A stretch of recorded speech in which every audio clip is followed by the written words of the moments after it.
Welcome to X-Men Evolution, episode 31 of Cyclops is Waiting for Me, an X-Men animated recap podcast. I'm JC, and I'm just so happy we finally got to change our intro, Rod. Right? And I'm Rod. Sorry, I almost responded. You know that by now. We just recorded our reaction to the trailer for X-Men 97, so if for that some reason... should be up in the feed before this episode? Yeah. Right-ish? Yeah.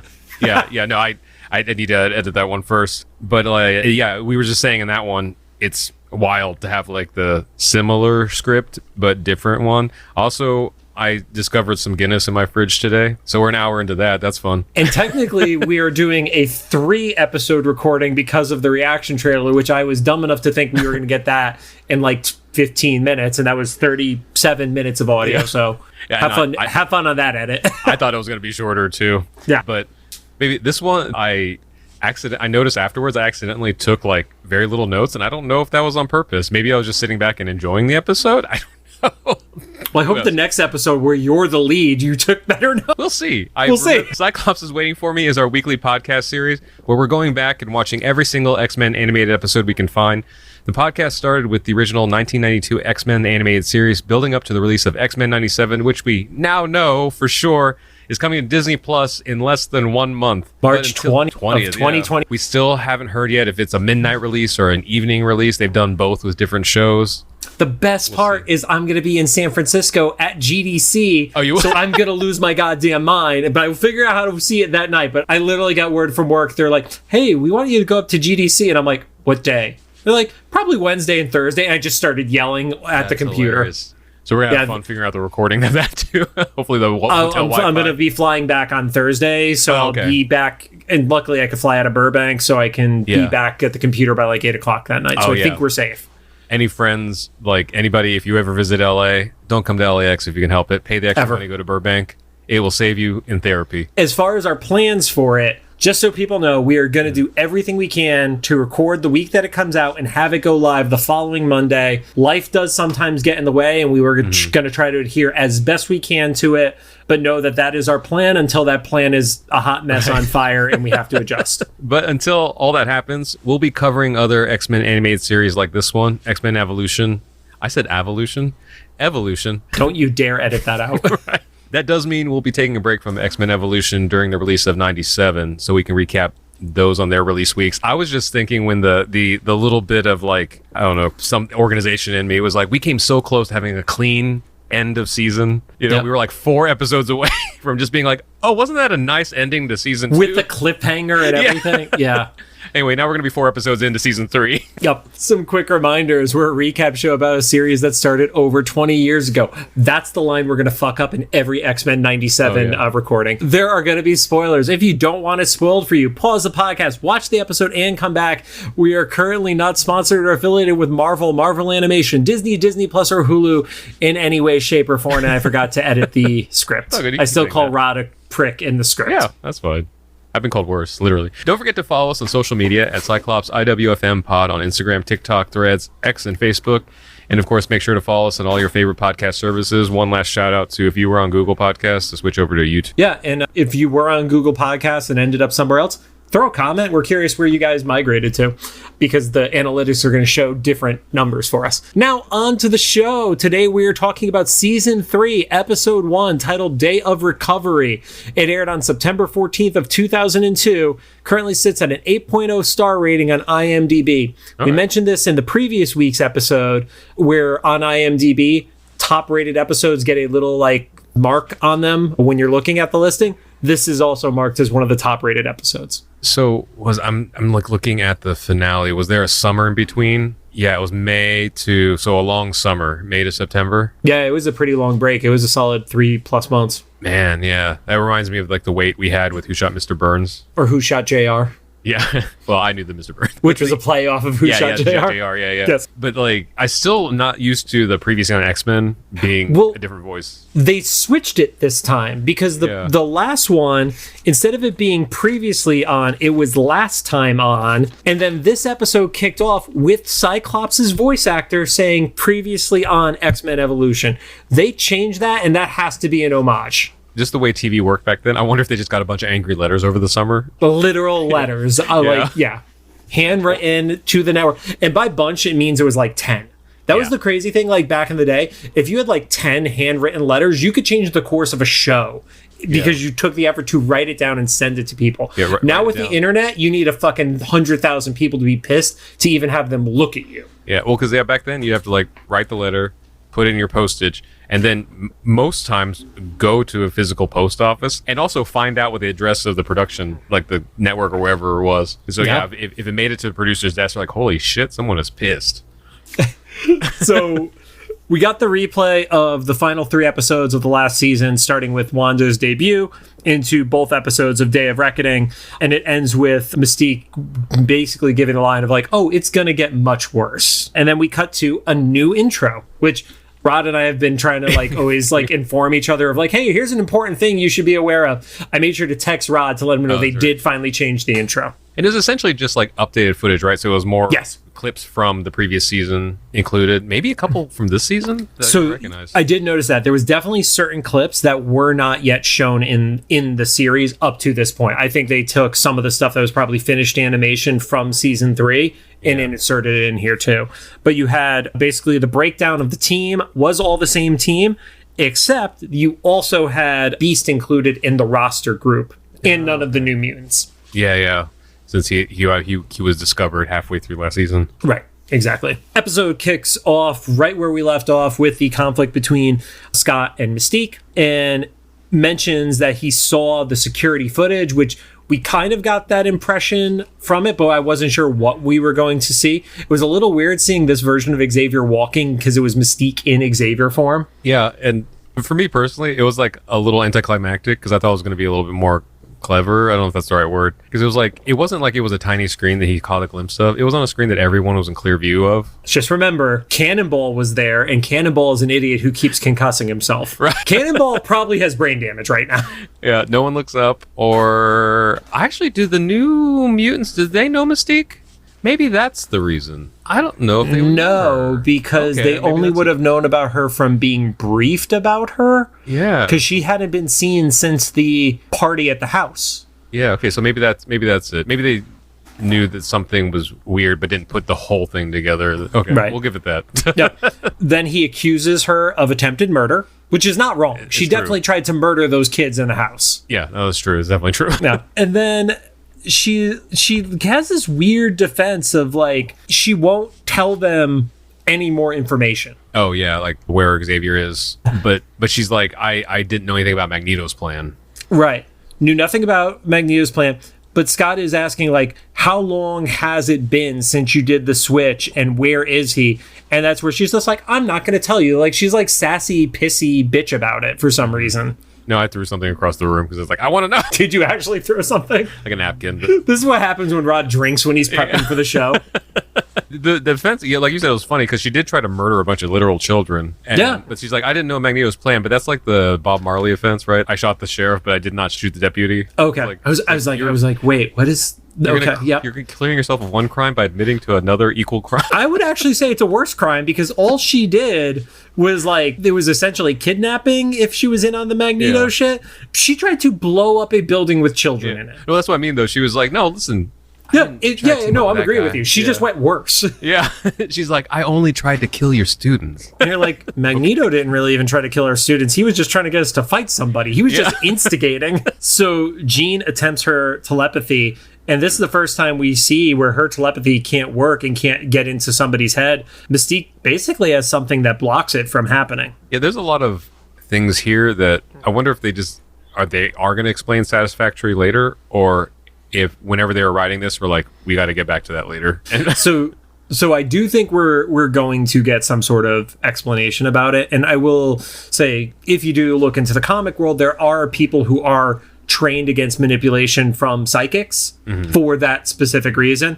It's like almost in the way of like counter espionage where they learn techniques to help them resist. Like in the comics, there's the whole thing with the Hellfire Gala, and there are certain X-Men who are trained to resist Xavier specifically, and they literally say resist as they're doing it. But that's why not everybody walks through the portals that take them off of Earth during the gala, and there's a resistance left on Earth. So, gotcha. And I guess Mystique is one of the few that's still left in her powered up form, right? from the chambers that Magneto had in the first season. Sabretooth as well. But yeah, I mean, because Scott is trimmed down again and Havoc is back to, shitty teenager. And so Magneto, like, naturally, like, organically, like, powered down. He drained really quickly. Yeah, I was like, okay, I guess this thing doesn't last. Yep. So Scott is our Scott, and he's ready to shoot her in the face. Yep. We just see that origin story. And then that's when the police start arriving. And we get a bunch of, like, cool action shots of everybody just, like, disengaging and, like, escaping the police and stuff like that. I do love that Bobby is the first person to start anything with the cops, too. Yeah, that's pretty cool. Is that part of his, like, character? Bobby's just kind of, like, always been an irresponsible hothead, so I think maybe that's the interpretation of it. So Scott shoots out a tire. Berserker is able to zap 2 cop cars. Multiple gets tackled and then becomes like 17 of him and they start running away.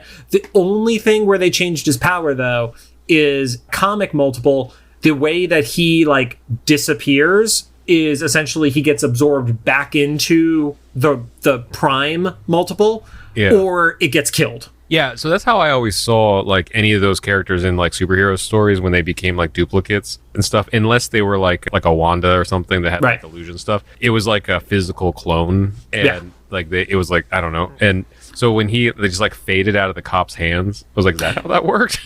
There was like a weird part to it, and maybe it's like you can't have a cop tackle a minor or something like that. That's the real one or something. But yeah, that was a change for his power set.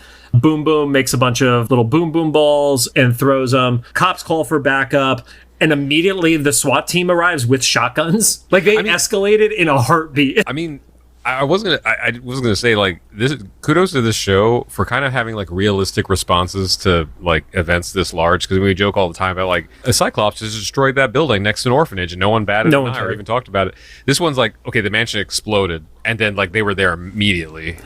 To Scott's credit, it was in a very dumpy area where some real estate developer was probably very happy that building got knocked down. Right. They were like, collect on insurance. The cops said they're unarmed, but they're dangerous. And I like that they, like, specified that aspect of it, of, like, just because you see them with their hands in the air doesn't mean they can't actually just fucking kill you right now.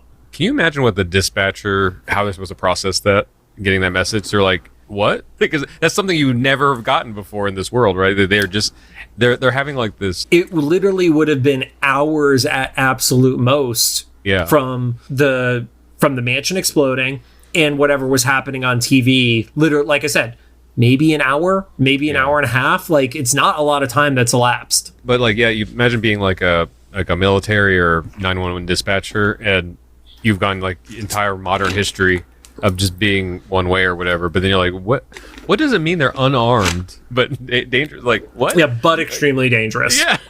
Then you start to see the teams split up. Toad, Lance, Wanda, and Mystique are running off together, and you get this moment where Wanda uses her powers and Toad starts crushing on her. Yeah. That becomes a running theme for this in the next episode. I'm kind of disappointed Wanda didn't go nuclear again, because she's shown she can in the show. I don't think she gives a fuck. I think she's so concerned with, like, making sure Magneto died that she doesn't care. I think that's probably why. That's what I mean, though. Even just get out of there, you know? Yeah. Just, like, swat everyone away, like parting the Red Sea style or something. Yep. And then I know she's your favorite, but Storm killed 2 police helicopters. Right. There's no way they survive what she did to them. Yeah. She killed quite a few people, because this whole montage is basically just like a power showcase. Yeah. We get a great shot where one of the cops is able to throw Jean into a car, and Kurt immediately teleports into the driver's seat. There's just some great choreo to this show. Like, it's just an elevated version of, like, the fight scenes, because Kitty runs through the door and hops into it, and that's when the car chase starts. Storm swoops down, picks up Scott, and then Bobby is able to, ice his way into one of the other cars. They're going towards this massive blockade. And then it literally felt like the end of Grease to me. And I don't know if you got this vibe too, but they're like, oh shit, we're gonna crash. And Jean makes them fly very casually over the blockade, and it reminded me of the shot from Grease. I could totally see that. I forgot that was how Grease ended. That fucking drug trip of... I'm convinced everybody in that movie's dead. They died in whatever their summer hookup was, and this was just them in limbo, right? Yeah, that was the theory that I heard growing up was like, yeah, they finally like escape purgatory. Yeah, that was them escaping purgatory. This my initial like reaction was it reminded me of E.T. Oh yeah, that's actually perfect too. Yeah. And then Cyclops goes over the walkie to the rest of the team, and he mentions going to Lookout Point, which we finally have the name for that spot that we've been calling like Makeout Point, or the place where the kids go to bang. Yeah. I actually okay, so he did grab a radio because you hear the voice, but I was like, how is he communicating this to everybody? I think it's the classic, like he has the belt buckle on or something, and he taps a thing, and that's how. Yeah. Or he just yells loud enough, everybody can hear him. Which is great to do around the cops. Right. Yep. Well, that comes into play a little bit later, too. Not with the cops, but... Cut over, we see like this batch of shots that are all intermixed with each other from different news channels. Don't know if you noticed, but they were actually... It was switching between channels because you were actually seeing different channel ID numbers in the lower corner of the screen. Starts with the helicopter news, and then you see that they ID Kitty, Jean, Spike, and then you see Wolverine, who's on a gurney, getting put into the back of a vehicle. The thing that I thought was a little interesting is how do they know that they're mutants already? Mm-hmm. Like the specific name mutant, like if all that shit hit right now, would I instantly go to the word mutant as to what they are and be right, you know? I guess that's why they threw in, like, are they mutants or are they aliens? But it is still, like, a leap to, like, even have it whittled down to those choices. Yeah, like, I could actually see alien, like, being the one that modern people would believe more likely, you know? Yeah. I wonder what, like, if our IRL world, if we didn't have the Marvel comics, and people just suddenly started being able to shoot lasers out their eyes and stuff, what would we call it? Like, would it just be monsters? I guarantee you a certain collection of states would call them demons. Right. What do we call the Bat Boy when he was on, like, not Inquirer, but whatever that Freak. paper was? Freaks. It's probably just be Freak. I guess they do that sometimes, too. Yeah, I mean, that's what Kitty keeps calling people. Yeah, so it started inside. It's internal. Well, it's kind of like The Walking Dead. In the universe of The Walking Dead, there has never been a zombie movie. So that's why the word zombie is never actually said during Walking Dead. They're called walkers, which is just like a colloquialism as opposed to the proper name for what they are. Yeah. Oh, okay. Yeah, and like different areas, like certain people called them walkers. Some people called them the dead. But like in that universe, the word zombie never existed. This is a little tangent, but that was interesting. Okay, just to be clear, I don't believe in conspiracy theories, but my brain likes to be entertained by them, you know? Like, I enjoy the stories. There's a conspiracy theory going around right now on, like, the internet, mostly TikTok, that, like, the government is, like, our governments are preparing us for a real-life zombie apocalypse. Bring it on. Fuck it, at this point. One of the reasons being, you remember that movie 28 Days Later? So you can't even buy it on streaming right now, and it's not on any streaming services, and none of the Blu-rays or DVDs are available to purchase. That's because they're going to do a re-release of it when 28 Years Later comes out, which is coming out fucking soon. Oh, is it? Okay, I didn't even know that was happening. Yeah, 28 Years Later is happening. That'd be great if they just like start pulling. It's like, no, Walking Dead never happened. It's like the Fruit of the Loom thing where they try to gaslight us by the cornucopia. Yeah, exactly. We're also coming off of the conspiracy theory that it was the government who made sure that the Chiefs won the Super Bowl. So I forgot about that. The trolling from the president's Instagram account was amazing, though. That was great. The dark Brandon was so fucking good. I don't know if she's still running it, but I know in the past a woman from Jersey was running the Biden social media accounts. It felt like that had Jersey energy. It's a Jersey girl energy. Yeah. But when I first saw that post come up, I was like, I don't remember following any parody account. Oh, this is his account. Yeah. Okay. No, that's exactly what it was. I was following I saw it on a story from one of my friends who aggressively just does stories of shit posts, and I clicked on it. I was like, oh, that's the actual account. Yeah. And the reason I knew it was the actual account was because of the follower account. It wasn't like, oh, the I was replaced with an L or any shit like that. I think you can even from his official store buy like a mug that changes colors for the eyes when it gets filled up. I can't remember if I saw that for real or if I made it up. I think that was like real merch. If it's not, we need to make that and sell. We'll come up with our own special store for that. Yeah. So in addition to Wolverine being on the gurney, you see Blob, Beast, Rogue, and Spike in that crystallized goo being loaded onto the back of a truck very unceremoniously. The government, I don't know, like, what the officials or military, whatever, like, what is the protocol for that? Like, they don't know anything. They don't even know what the fucking goo is because that came out of the Sentinel. Yeah. You see images of the blown up school. There's mention about Principal Kelly from Bayville. You see a shot of the Pentagon, and it mentions capturing the mutants. And then you get lots of what I described as Red Scare imagery, where it was very much like the whole, like, the communist scare that was happening in the 40s, 50s, 60s. I'm not as familiar with the time frame on it. But, like, you know, people who are barely able to go outside because they're like, they don't want to even be seen grabbing the newspaper because they're worried that somebody's going to accuse them. It was essentially like the 20th century's version of a modern day witch hunt. So, Oh, yeah, like the satanic panic of the 80s. And I guess it was a little more like just you accused everybody kind of thing, and you didn't need to have backing on it. Whereas the satanic panic, like, they pointed to certain things as like an easy target, like D&D. Yeah. Or you liked metal music. This would just be like, oh, I saw her levitate something. She's a witch. Yeah. Or as a non-white person in the Midwest during 9/11. Oh, Jesus, yeah. And then we get a voiceover from the President of the United States, who is giving the whole, like, we need to stay calm, like, calm the nation down speech.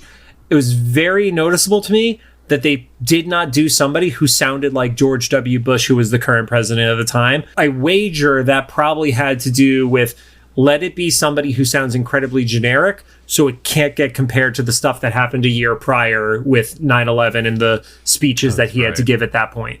Oh, that's right, yeah. I was trying to think. There was somebody his voice reminded me of at the beginning, but I couldn't quite put my finger on it. But it didn't continue that way. It was like the first couple of words started in that. I can't remember. It was almost like an LBJ or one of those, like, maybe one of those very stoic presidents. It wasn't like a Nixon who had like a grime to him. It wasn't either of the Bushes who had like the twang to their voice. It wasn't the Southern Arkansas from Clinton. It was very non-accented, you know? Yeah. Like, because was it when Morph impersonated the president in like the first episode of 92? He was kind of like a Bush, right? He's like, my fellow Americans, I am an idiot. Or was it a Nixon? Because he did the double peace sign. Maybe it was like a mix of things or something. Jump over. There's soldiers that are checking through alleys. It's now nighttime.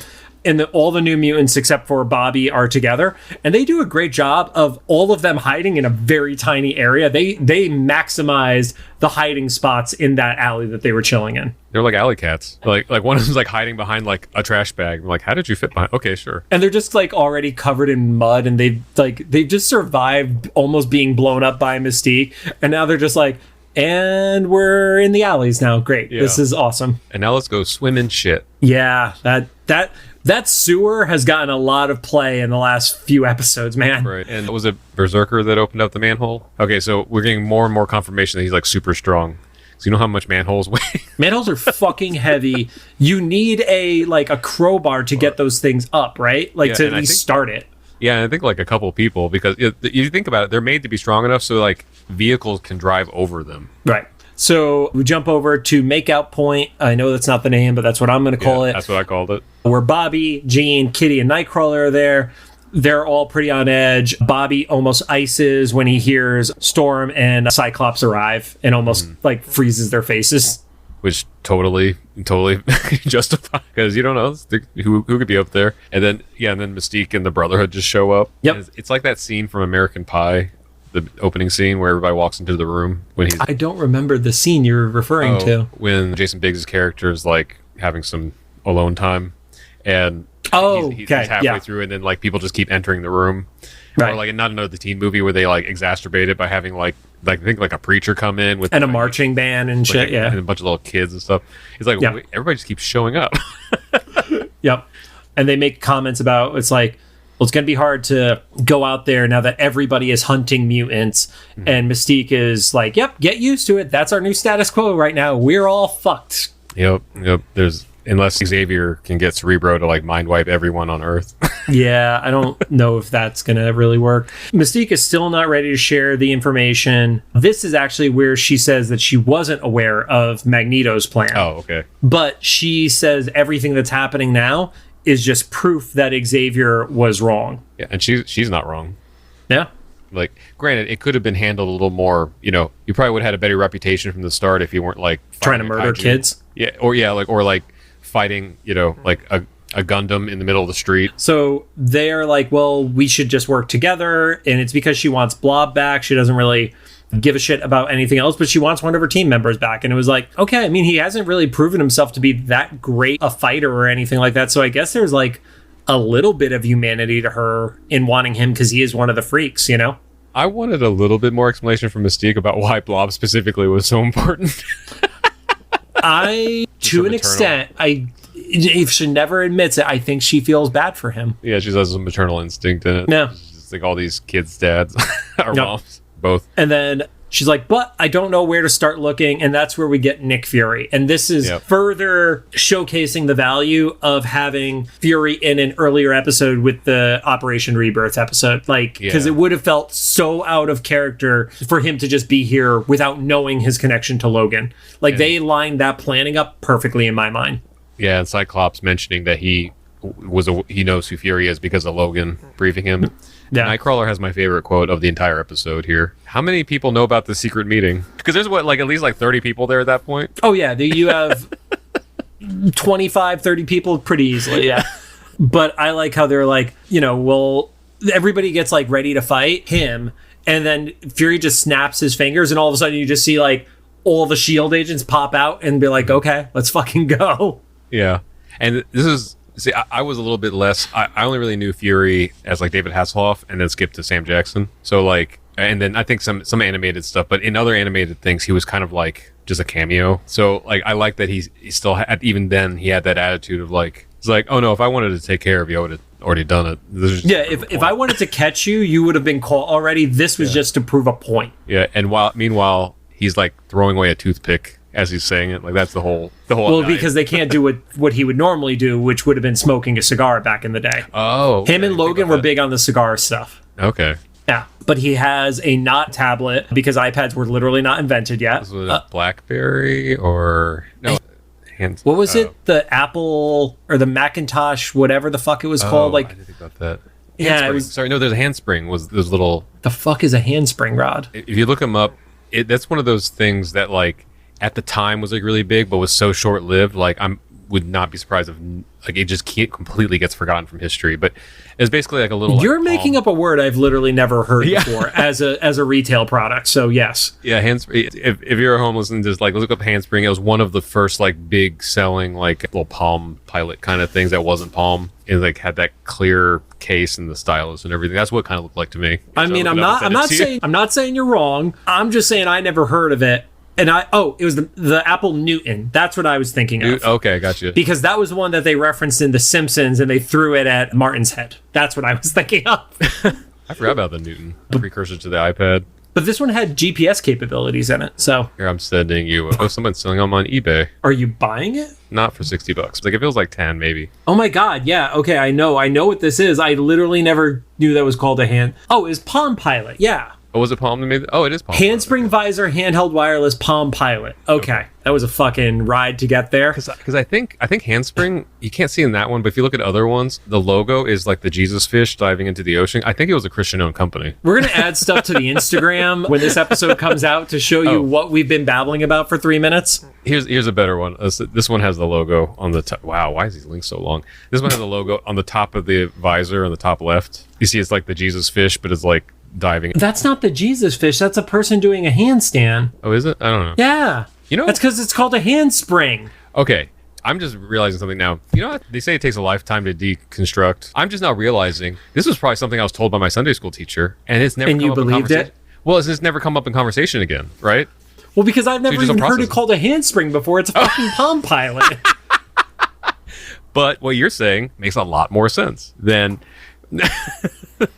Other things got sorted out before. Like I remember, like one of the girls in our youth group was like, "NSYNC is a Christian group," and then like I think I believed it for about an hour until I went and listened to the music. But the handspring was like one of those things. Like, well, I can never afford one. I didn't get one. I went out, and then fast forward to 2024, and I'm like looking at, yep, no, you're right. That's a person doing a handspring because their little head is right there. Anyway, future John, remember to post this on Instagram. That's fun. You got a little glimpse of what life with Rod's like. Again, this show is 75-80% X-Men, and then 20-25% us just working through shit in our lives. John dealing with Rod. Yep. So Fury won't give his reasons why. Nobody wants to tell anybody fucking anything, apparently. But he's like, yep, we can't get involved, but I can point you in the right direction. He's like, good luck. And he's like, throws up his deuces and he's like, we're all out. Bye. I wonder, well, okay, I guess he can't get involved because they don't exist. He did make that clear before, so that's probably more of the reason why, right? And I'm sure a part of it is because they're going to a government facility, so he can't really send his government team to fight another government team as well. Yeah. Yeah, I was also thinking, whenever you bring up like secret like societies and stuff and they have an army, like I kind of want like a web series of what life is like for that soldier when he goes home. The soldier's partner thinks that they're like a car salesman or something. Right. Yeah. You're not worried about the story of Cobra Commando. You just want to see the story of one of the basic Cobra grunts and what that is like. So Storm starts getting ready to make a plan and Mystique just instantly grabs the tablet and is like, no, I'm in charge. And this is the first time Storm really steps up in like a confrontational way, like, because she kind of got pushed around, especially now she probably realizes it was Mystique who was pushing her around because Cyclops has fully caught her up and everything like that. And this is the second time they fought. Right. Yeah, they fought in the finale of season 1. Yeah, so Storm's like, not again, bitch. Yeah. And then instantly she gets shut down because Mystique is like, nope, remember the professor. I got all the information. And it's like, oh, she's just going to keep dangling that in front of them. But Mystique's plan is essentially a very light plan, which is there are 2 groups. One is going to find out if Magneto is still alive. And she's ready to just send Wanda by herself. Yeah, I guess, though. I mean, Wanda is pretty fucking powerful. Right, but I would want Wanda to come to the... One, I don't want her going after her father by herself, but 2, I want her to break into the government facility. So I could see that. What she's probably thinking is like, well, Wanda will make sure that if he's not dead, that he will be. Yeah. Toad volunteers to go to New York with her. Everybody else is going to go on the rescue, and they're like, we need some transportation. They cut over to some sort of government base. There is one soldier who is guarding the Velocity, and that person is now fired. Right. Because he's literally leaning away from, or looking away from the Velocity, and is just like, nope, I promise you, nobody's going to get this thing. And you know, as soon as the camera cut off of him, as he sees it's been teleported away, that he was probably like, well, shit, I'm done. And then there was a weird music sting that happens there that totally reminded me of the beginning of the Ghostbusters song. Oh, I didn't catch that. There was something about it, like it just was the 3 quick tones before the actual song kicks in. Okay, that's what I kind of heard there. Yeah, it was like that. That was like a guitar lick or something. Yeah. And then they're in the Velocity. Bobby is looking at like some sort of GPS coordinate, or here's the coordinates. And then he realizes that this is close to Area 51, which in the show or in real life is the worst kept, best kept secret. Because we still don't know what's in the fucking thing, but everybody knows exactly where it is on the map. Did you ever watch the Looney Tunes movie back in like early 2000s? Like Brendan Fraser, I think? No. And Jenna Elfman. So they go to the Looney Tunes and Brendan Fraser. I think it was Brendan Fraser.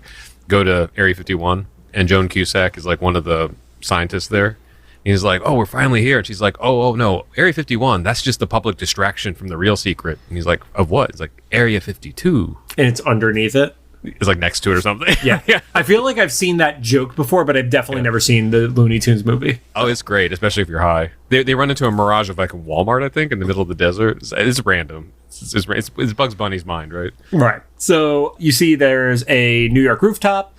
Wanda is there with Toad. She sees the Sentinel being raised up and there's no body underneath it. That tells me this is like within a few hours or the next morning the next morning at best. Like, they're like, shit, where do we get a crane that can pull this thing out off of here? I love the fact that she's staring at it though, because it's like, if he's there, that means there's just going to be like goo of Magneto spread throughout this rooftop. And she wants it. She wants to see it. That's why Mystique sent her. She's like, she's ready for this. Then she's like disappointed, but I think it's more of her disappointed that he's not dead. And Toad tries to get like a hug in, and she's like, I will. Don't touch me. She gives the I will murder you eyes, basically. Yeah. Toad sees there is a TV van nearby, which that person should be fired for being that close to the scene, with footage a day later, but whatever. Dude's in the van, there's a knock at the door, and then you see the shadow of him getting grabbed. It looks like Toad's tongue is grabbing him by the face from the shadow. So I call it a quote-unquote shadow, not murder, even though that dude's neck is definitely fucking snapped. Right, yeah. Those kind of, they leave up to your imaginations, like Toad getting blown up in the bathrooms. Yeah, exactly. So they start watching the replays. You get a little bit of cocky Toad in there because there's like a great shot of him not getting killed by the Sentinel. He's like, yeah, the cameras love me. I talk like I'm from New York. And then they see where the Sentinel would have landed on top of Magneto, and they start doing slow-mo. And you see when they start doing the frame by frame that Quicksilver has zoomed in, grabbed Magneto, and got him just out of the way. And of course, she is very pissed at her brother for saving him and blows up all the monitors. So, little note, between 2005 and 10, I worked in an audiovisual company, and we worked in broadcast vans like that all the time. Back to the point where they were actually like triax cable, like running from the vans. I just want to say, there's no way that frame rate slow-mo didn't work like that at that time. You could not see footage of someone who's as fast as Quicksilver to remove. No, it would just be motion blur, right? If you even get it, yeah. Like, 'cause you're saying like less than 24 frames, maybe, on news footage that is on not film, but like janky digital, like magnetic tape digital. Yeah. It probably would have just missed the whole thing by like a half a whole second or something, you know, like not a whole second, like a half a second or so, like just multiple frames. But, you know, once again, at the same time, it's still that era of CIS where it's like enhance, zoom. Yeah. You know, so okay, zoom, enhance, zoom, enhance. It's like that still doesn't work today, dude. So we jump over, we're in the sewers, and then we see a mutant who is in front of the New Mutants. Did you know who that was, Rod? My note says they're in the sewers. The new kids the new X-Men run into, is that Caliban? It is Caliban. Good job. Hey, I knew something. Yep, because the big piece of Caliban is he is a mutant detector, and he is able to know that they are also mutants like him. We saw Caliban in 92, right? Yes, he was in the fifth. He was in the fifth Acolyte episode. He was originally the bigger version of Caliban, and then he gets depowered and is closer in form to this version of him. I really like the artwork of this version of Caliban.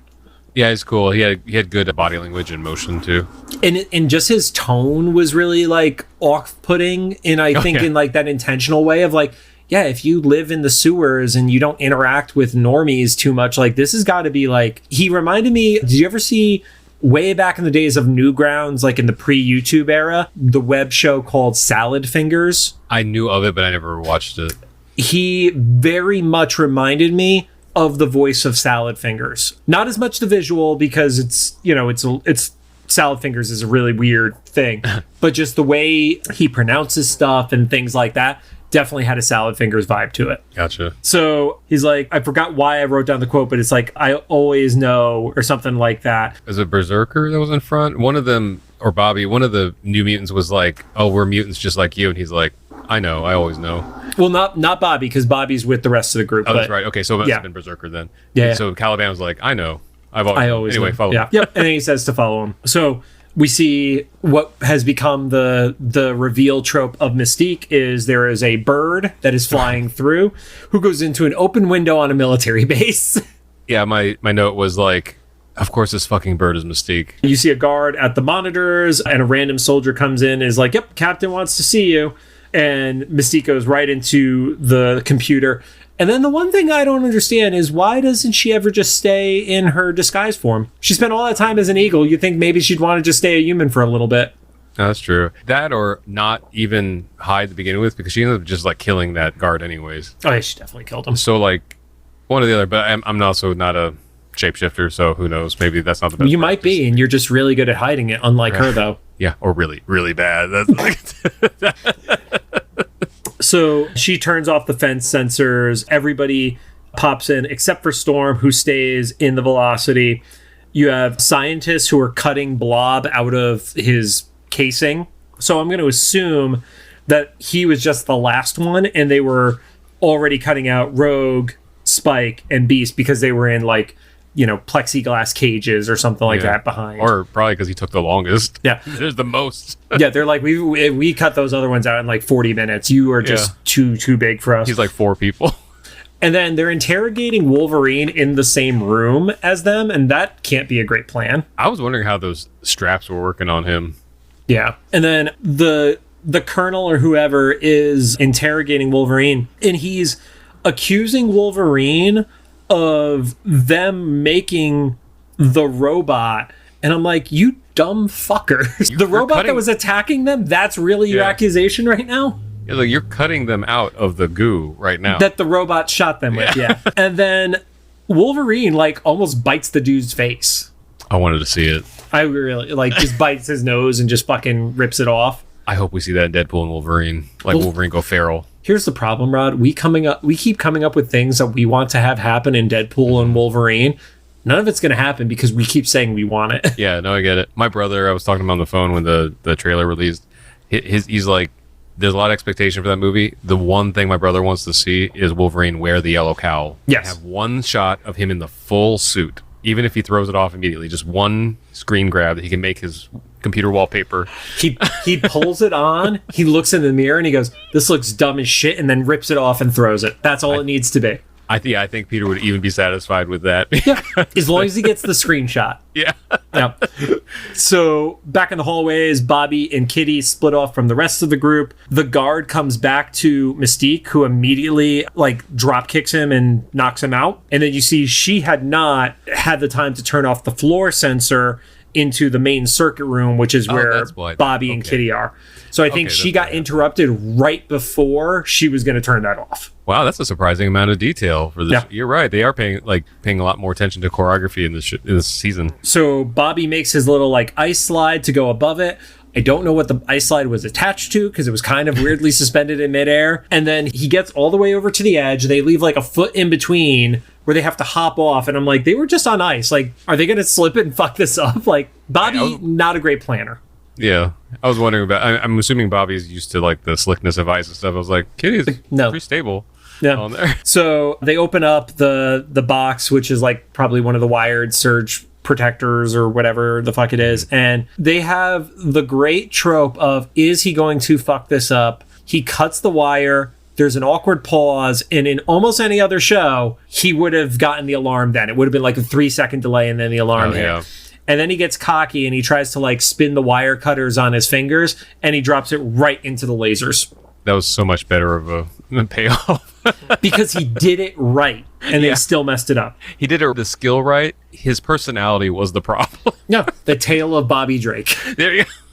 So the alarm goes off and then the soldiers literally just go crazy around the entire base. None of them are going to the room that the alarm went off in. They're literally just going apeshit around the entire base. Their instructions were like, just run out to the nearest open space. Yeah, if you see something that's not wearing U.S. military gear, just start shooting at it. I think that was legit their plan. And then at a point you see Jean, Scott, and Lance are all surrounded. Jean is able to start taking people out with her telekinesis. Mystique catches up, and then her and Nightcrawler are like, oh, we're going to go take care of the prisoners. Everybody else stay behind. So it's like, she's okay with losing Lance to this group of people. Like, maybe because Lance is the most, like, normal passing of the group that she has left. She's like, I don't have as much empathy for him as I do for Blob. I can see that. Okay. And he was the one that, like, left once. Yeah, he did literally try to, like, join the X-Men when she was gone. So as that's happening, there is a distraction in the room where Wolverine and Blob and the interrogation is all happening. And he gives a little signal to Spike. Spike is able to shoot one of his little shards, helps cut the strap for Wolverine, and then they're able to start cutting people out. So that means I'm assuming people were just holding back on using their powers once they were in that room, because Spike, it looks like, probably could have gotten himself out at that point. Yeah, right. Especially because they had like little vent holes and stuff. Yeah, so it's like everybody was behaving and just like holding back a little bit there. So Wolverine starts fighting the army, and then Blob busts out on his own. He doesn't even actually need the help of anybody in the room. So he was just like waiting for the moment. Or it finally just got like weak enough that it was just like, and I can, Kool-Aid Man out of this fucking thing. When Blob busts out, he literally takes what would have been his holding cell and like throws it against a wall, and basically creates a giant bucket. And Wolverine and Beast start throwing the soldiers into that bucket where they can't climb their way out of it. He like seals it. I'm like, oh, they're going to die in there. Yeah, they're definitely going to die. You get an awkward interaction between Wolverine and Mystique, because he's like, what are you doing here? Right. Nightcrawler is like, it's complicated. Mystique turns to Lance and is like, yeah, bury him. She's like, yeah, I almost committed murder with kids. Now you can commit murder with soldiers.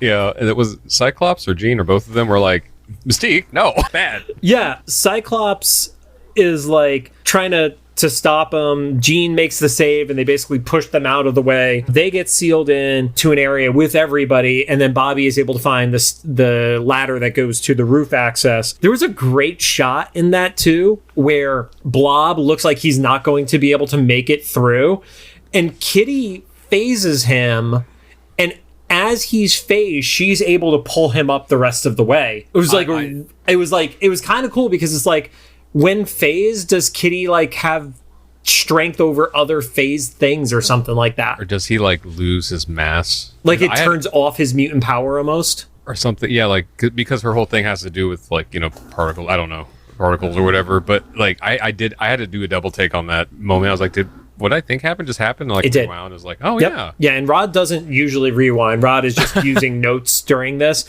whereas I am like the stop and go person. I am literally like, it takes me double to triple the length of an episode to get with it, because I do handwritten notes. So one of the big reasons I don't like rewind, like for times like that where it's like one little moment I'll rewind, but I don't usually stop for like large scenes with like a ton of cameos, because I will have forgotten the previous amount of plot up to that point, by that point. I think it's also like there's a thing with me at least, and I know other people who've experienced this too. When they take handwritten notes versus type out notes, they tend to remember stuff more from their handwritten notes. So I think that's why I retain it, because I'm watching it and doing the handwritten notes. I think if I was typing out my notes, I wouldn't retain it as well. So we watch the show very differently from each other. Also, I think that's also true of me, except that my handwriting is illegible after the fact. This is from a guy that for my day job, music stuff, I do have like a physical notebook I write stuff in. I keep video and audio recorded work tapes too, because my handwriting is just completely illegible. It's like, what did I say there? I have to go back and like listen. Yeah. So the last two up the ladder are Cyclops and Mystique. And as they get to the top, Cyclops just stops it. And he's like, nope, where's Professor X? And Mystique is basically being like, nope, still not going to say anything. He's like, cool, fuck you. I'll leave you behind then. And literally does. I like that we saw the moment where Scott got his teeth. Yeah.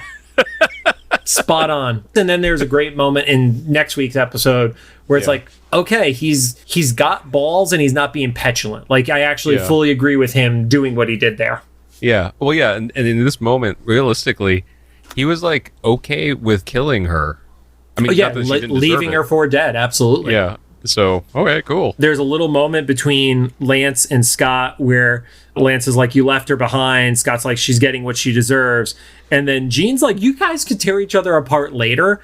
I feel like Jean would be on Scott's side here, but she's just like trying to be neutral to get everybody out of there. Yeah. Oh, and I also had a note here is like, you know what? In both 92 and Evolution, Cyclops has a habit of leaving shapeshifters behind in battle. You're not wrong. So it was a little hard to tell. I couldn't tell if the Brotherhood also got into the copter, but you definitely see all the X-Men get in. Scott almost doesn't make it in. He gets grabbed by Beast, and then they have a missile lock on them. Storm is able to zap those. And then you get like this cool shot of Bobby and Scott together open out the hatch, and as another set of missiles from a self bomber are coming at them, they like dual blast it. And it was like, okay, maybe that was just kind of like an homage to them being like in the comics from the original team together or something like that. Or you had Bobby, who's kind of the leader of the New Mutants kids. Maybe it's kind of like, a little bit of an endorsement of like, you're a fuck up, but you're at least like, you're doing what you should be doing. So yeah, wouldn't it be great if they just showed a wide shot of all the X-Men in the copter waving goodbye to the Brotherhood they left on the roof after going through the trouble of getting them to the roof? I feel like it's harder to argue that they're heroes when they do that. It just would have been hilarious. Yep. At the Brotherhood house, there's cops out front. Toad has gone in there and only grabbed clothing for Wanda. And to the point where he literally says, well, it doesn't really matter what we wear. I mean, it's kind of true. But also, like... with him especially. Yeah. For the others, I feel like, they want to be out of their gear, so... Yeah. But then he had, like, an outfit picked out for her. He, like, named pieces of clothing. And I was like, man, that's another, like, 2000s era joke, right? Yeah. The episode ends with Wolverine, who is looking through binoculars at the destroyed mansion from Makeout Point with everybody else. You have Sad Scott, who is basically like, this is my fault. I blew it. Mystique called his bluff and he had to follow through on it kind of scenario. And everybody is just kind of like, well, where do we go from here? And Storm kind of gives the mini motivational speech of, we just have to teach them that we're the good guys before it's too late. And that's how the episode ends. It's like, it wasn't a win, but it was a little bit of a glimmer of hope, especially compared to the last episode. Yeah. In my head canon, after that cut, someone looks at Storm and it's like, how the fuck do we do that, Storm? It's got to be Nightcrawler. Nightcrawler is absolutely the one who's like, the fuck are you talking about? So that's how we kick off season 3 of Evolution. Totally get why this is a highly rated episode. The connectivity between this and the 3 previous episodes, this is comic book storytelling. And the next one that's coming up. Yeah, absolutely. It very much hits the vibes of, we got out of a little bit of that Buffy sphere of stuff, and the stakes are really high. I think what's going to happen is 2 or 3 episodes from now, I think we're going to get a few calmer episodes, but right now, this is all the tension of the series coming to a head. So yeah, I just remember back when Stephen Gordon was with us, he said the reason they hadn't made the public known about their powers, the writers didn't, because once we opened that box, we can't ever put him back in. And I see what he means now is they were able to really make this a high school show, because you were saying with the Buffy stuff, for 2 seasons, and now it's not going to be that. Yeah, it can't be. Even if they go back to school, it's not going to be the high school show. Right. Now they're going to be the weird kids at the school. Is somebody going to trust them in class? Is the kid that found out who Nightcrawler was accidentally, is he going to just come at them? Because nobody's going to turn off his memory of them being mutants now. He's going to go at them, And I don't know how animation production and budget goes, but it felt like that they really proved themselves in 2 seasons that they could do the thing. Yeah. Because even with the last 2, the season finale 2 episodes of season 2, felt like it hit a limit of production budget or effort or whatever, and then this one just doubled between episodes, because we were saying the whole, it just started off with a power showcase, whole new set pieces with the Area 51 stuff. It felt big to kick off the season. So, really cool episode. Rod, closing thoughts? This was a really cool episode. I love when they don't write off stuff off screen, so we literally didn't miss a single moment from last season to this season. And I love that we saw Scott get his teeth, both willing to murder and beat up Mystique. Yeah. Well, thank you all for joining us. If you have any thoughts, make sure to drop them into the comments for either the YouTube upload or official Instagram post about this episode. If you like what you heard, we'd appreciate a rating on the podcast app of your choosing. You can find us on Apple Podcasts, iHeartRadio, Amazon Music, Spotify, YouTube Podcasts, and CastBox. And I still can't believe that X-Men 97 is coming out in less than 1 month. Yes.